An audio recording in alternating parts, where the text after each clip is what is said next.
দেখে কাজ করতে পারিস না? দিলি তো জামাটায় ধুলো লাগিয়ে। দেখুন, আমি তো ইচ্ছা করে আপনার গায়ে ইটের গুঁড়া লাগাইনি, আর আপনার গায়ে তো তেমন ধুলাও লাগেনি। সাইডে কত রাস্তা ফাঁকা আছে, আপনি ওখান দিয়ে না যেয়ে মাঝখান দিয়ে কেন যাচ্ছেন? আমি কোথা দিয়ে যাব না যাব সেটা ঠিক করা তুই কে? রাস্তা কি তোর বাপের নাকি? দেখুন ম্যাডাম, ভুলভাল কথা বলবেন না। আমি তো আপনার সাথে খারাপ কোনো ব্যবহার করিনি, তাহলে আপনি কেন এমন করছেন? তোর মতো গরিব ভিখারির সঙ্গে কি ভদ্রভাবে কথা বলবো? পোশাক দেখে তো মনে হচ্ছে ভিখারি একটা। তোর মতো ছোট লোকের সঙ্গে কথা বলতেই তো আমার ঘৃণা লাগছে।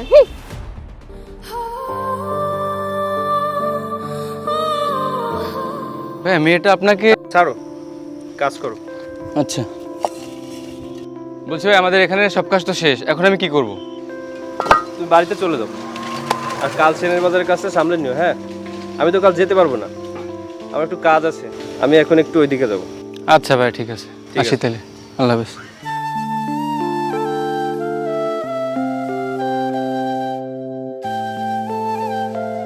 কি রে ছোটু, কোথায় যাচ্ছিস?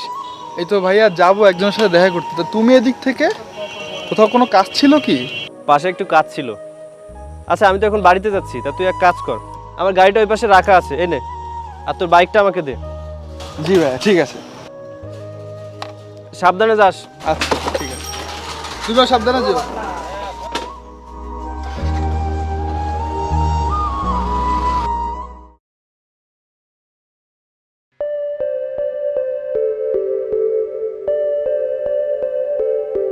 এই কি অবস্থা সঞ্জনা, অনেকক্ষণ এসেছো বুঝি? না না, এই সবে এলাম। কি ব্যাপার, তোমার আজকে তো রাগি রাগি লাগছে কেন? কিছু হয়েছে নাকি? জানো, আজ একটা ছোট লোকের বাচ্চা আমার গায়ে ইটের গুঁড়া দিয়েছে, আমার সঙ্গে খারাপ ব্যবহার করেছে। কি বলো, তুমি ওকে কিছুই বলনি? বলেছি, অযথা তর্ক করছিল আমার সঙ্গে। ওই ছোট লোকের বাচ্চাকে যতক্ষণ না শাস্তি দিতে পারছি আমার শান্তি নেই। আচ্ছা দাঁড়াও, তোমাকে কিছু করতে হবে না, আমার ভাইয়াকে বললে সে সব কিছু ঠিক করে দেবে। কারণ এই এলাকার সব গুন্ডা বদমাইশ আমার ভাইয়াকে জমের মতো ভয় পায়, আর এই এলাকার সব থেকে প্রভাবশালী হচ্ছে আমার ভাইয়া। আর তাছাড়া এই এলাকার মানুষের আর্থিক সমস্যা থেকে শুরু করে যাবতীয় ঝামেলা আমার ভাইয়াই সামলায়। তাই এই এলাকার মানুষগুলো ভাইয়াকে যেমন ভালোবাসে ঠিক তেমন সম্মানও করে। আচ্ছা তাহলে তুমি তোমার ভাইয়াকে বলো, ওকে শাস্তি দেওয়া না পর্যন্ত আমার শান্তি নেই। আচ্ছা ঠিক আছে, আমি বাড়ি গিয়ে ভাইয়াকে সবই বলবো, তুমি কোনো চিন্তা করো না। চলো এখন। ওকে চলো। ওকে, তুমি তাহলে নেক্সট উইকে কোর্টের কাজটা সেরে ফেলো, আর আমাদের নেক্সট প্রজেক্টের কাজটা খুব তাড়াতাড়ি শুরু হবে। তুমি একটা কাজ করো, এই কাগজপত্রগুলো সব রেডি করে ফেলো, আর ওদের টাকার ব্যবস্থা হয়ে যাবে। এটা রাখো। আচ্ছা ভাই ঠিক আছে, তাহলে কাগজের সব কাজ শেষ করে আমি আপনাকে জানাবো। আচ্ছা ঠিক আছে।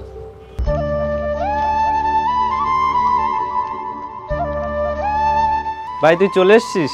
হ্যাঁ ভাইয়া, তোমাকে যে কথাটা বলেছিলাম সেটা মনে আছে তো? ও হ্যাঁ হ্যাঁ, মনে আছে। তোর বান্ধবী তো?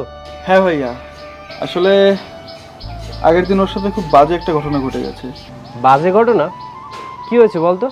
ভাইয়া, আগের দিন ও যখন রাস্তা দিয়ে যাচ্ছিল তখন একটা লোক ওর গায়ে ইটের গুঁড়ো দিয়েছে আর খুব খারাপ ব্যবহারও করেছে।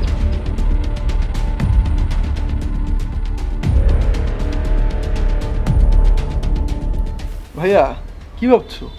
না কিছু না। আচ্ছা ঠিক আছে, তুই ওই ছেলেটাকে আমাকে দেখাস তো, যদি ও সত্যি দোষ করে থাকে তাহলে ওকে আমি শাস্তি দেবো। ওকে ভাইয়া, তাহলে আমি ওকে ওই ছেলেটাকে দেখাতে বলবো। আচ্ছা ঠিক আছে। আচ্ছা ভাইয়া, তাহলে আমি ভিতরে যা ফ্রেশ হয়ে নিই, আমার আবার একটু করে বেরোতে হবে। আচ্ছা শোন, এই টাকাটা রাখ, তোর হাত খরচা লেগে যাবে। ও ভাইয়া, তুমিও না। পাগল ভাইটা আমার। হ্যাঁ, আমি ভাইয়াকে বলেছি, ভাইয়া বলেছে ওর একটা ব্যবস্থা করবে যদি ও সত্যিই দোষী হয়। তোমার ভাই খুব প্রভাবশালী তাই না? হ্যাঁ, প্রভাবশালী তো বটেই, তার সাথে সাথে উনি একজন সৎ ও নিষ্ঠাবান একটি মানুষ। আচ্ছা, তুমি তোমার ভাইয়ের সঙ্গে আমাকে কবে পরিচয় করে দিবে? আসলে আমার ভাইয়া নানান কাজে ব্যস্ত থাকে তো, তারপরেও ভাইয়া বলেছে কাল নাকি একটু ফ্রি আছে। আচ্ছা যাও, আমি তোমাকে কালই ভাইয়ের সাথে পরিচয় করে দিই। আচ্ছা ঠিক আছে, কোথায় কখন আসবে বলো?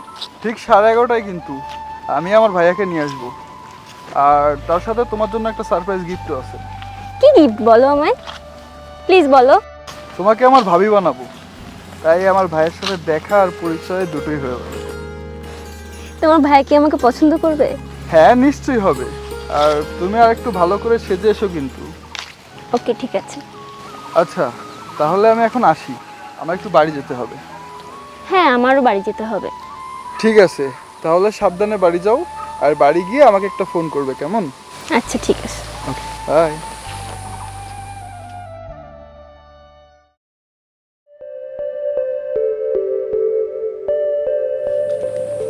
আসসালামু আলাইকুম মেম্বার সাহেব। ওয়ালাইকুম আসসালাম। তো মেম্বার সাহেব বলুন, কি অবস্থা আপনার? কাজ কাম কেমন চলছে? এই তো দীপ্ত ভাই, ভালোই চলছে। আর আপনাদের তো ব্যাপারই আলাদা। সবই আপনাদের দোয়ায়। যাই হোক, ভালো থাকবেন। আর কোনো সমস্যা হলে আমাকে জানাবেন, হ্যাঁ? আচ্ছা ঠিক আছে দীপ্ত ভাই, কোনো সমস্যা হলে আমি জানাবো। আসসালামু আলাইকুম। ওয়ালাইকুম আসসালাম।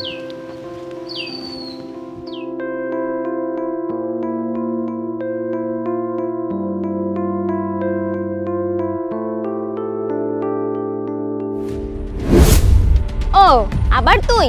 আগের দিন আমার সঙ্গে খারাপ ব্যবহার করেছিস, আবার আজকে ইচ্ছা করে ধাক্কা দিলি, ছোট লোকের বাচ্চা। দেখুন, মুখ সামলে কথা বলবেন। আমি তো আপনাকে ধাক্কা দিইনি, আপনিই তো আমাকে ধাক্কা দিলেন। আর আগের দিন তো আমি আপনার সাথে খারাপ ব্যবহার করিনি, যে আপনিই খারাপ ব্যবহার করেছেন আমার সাথে। মানে কি বলতে চাচ্ছিস তুই? সব দোষ আমার? নিজে দোষ করেছিস, আবার বড় বড় কথা বলছিস? শোন, এলাকার সব থেকে বড় প্রভাবশালীকে দিয়ে তোকে শাস্তি দেবো, আর সেটা কালকেই। দাঁড়া, নিলাম তোর ছবি তুলে, এবার দেখ তোর কি অবস্থা করি। ভাই, মেয়েটি বললো এলাকার সব থেকে প্রভাবশালী ব্যক্তির কাছে যাবে। এলাকার সব থেকে প্রভাবশালী ব্যক্তি তো আপনি। হ্যাঁ, আগের দিন ও যখন রাস্তা দিয়ে যাচ্ছিল তখন একটা লোক ওর গায়ে ইটের গুঁড়ো দিয়েছে আর খুব খারাপ ব্যবহারও করেছে। আচ্ছা ঠিক আছে, তুই ওই ছেলেটাকে আমাকে দেখাস তো। যদি ও সত্যি দোষ করে থাকে তাহলে ওকে আমি শাস্তি দেবো। কিছুটা আন্দাজ করতে পারছি। কি ভাই? কিছু না, তুমি যাও। আচ্ছা। এই শোনো শোনো, হ্যাঁ ভাই। এই টাকাটা রাখো। ডিএসপ্লিক্সের প্রজেক্টে যারা যারা কাজ করেছিল তাদের প্রত্যেককে 1000 করে টাকা দেবে। কিন্তু ভাই, ওকে তো পারিশ্রমিক দেওয়া হয়ে গেছে। হ্যাঁ, আমি জানি পারিশ্রমিক দেওয়া হয়ে গেছে। ওই শ্রমিকরাই পরিশ্রম করে আমাদেরকে উপরে তোলে। ওরা পরিশ্রম করে আমাদেরকে বাঁচিয়ে রাখে। তাই ওদের পরিশ্রমের জন্য যদি একটু বেশি পারিশ্রমিক দেওয়া যায় তাতে খুব একটা লস হবে না। আমার ভালোই লাগবে। তুমি যাও। আচ্ছা, আসি তাহলে ভাই। আসসালামু আলাইকুম। ওয়ালাইকুম আসসালাম।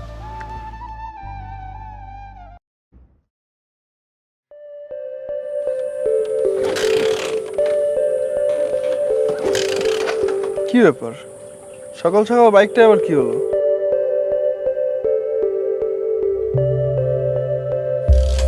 কি রে ছোটু, কি হয়েছে? কি হয়েছে ভাইয়া? তুমি এত সকালবেলা কোথায় গিয়েছিলে? ওই তো একটু জমিতে দেখতে গিয়েছিলাম। বাইক স্টার্ট হচ্ছে না, তাই তো? হ্যাঁ ভাইয়া, মনে হয় কোনো সমস্যা হয়েছে। সেই সকাল থেকে কিক মারছি কিন্তু স্টার্ট নিচ্ছে না।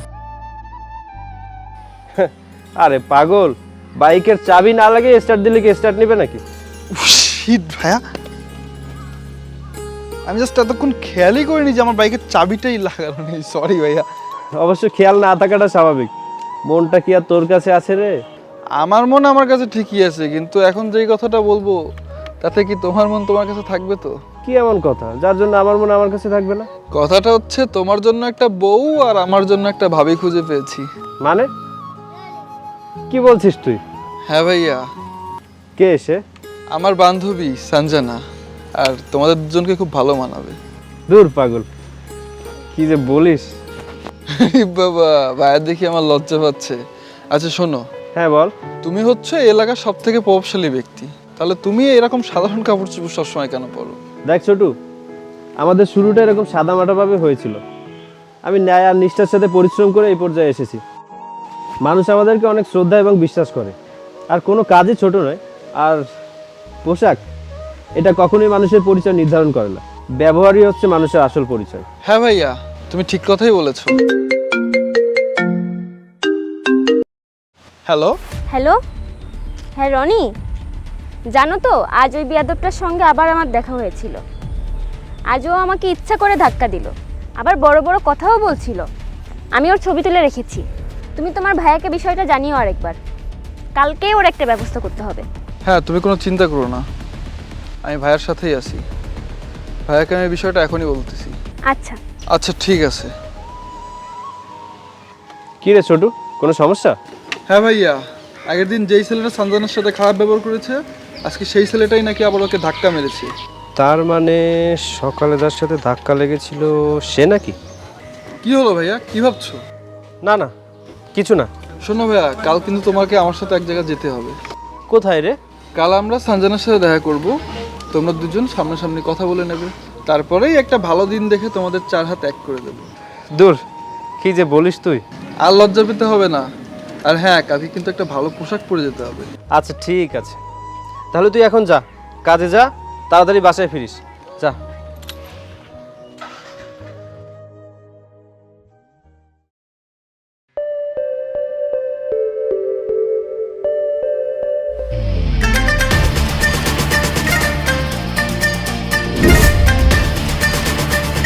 ভাইয়া চলো, ওই যে দাঁড়িয়ে আছে।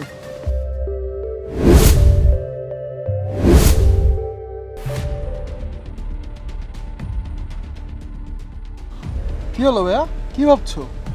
না না, কিছু না। চলো, দাঁড়িয়ে আছে।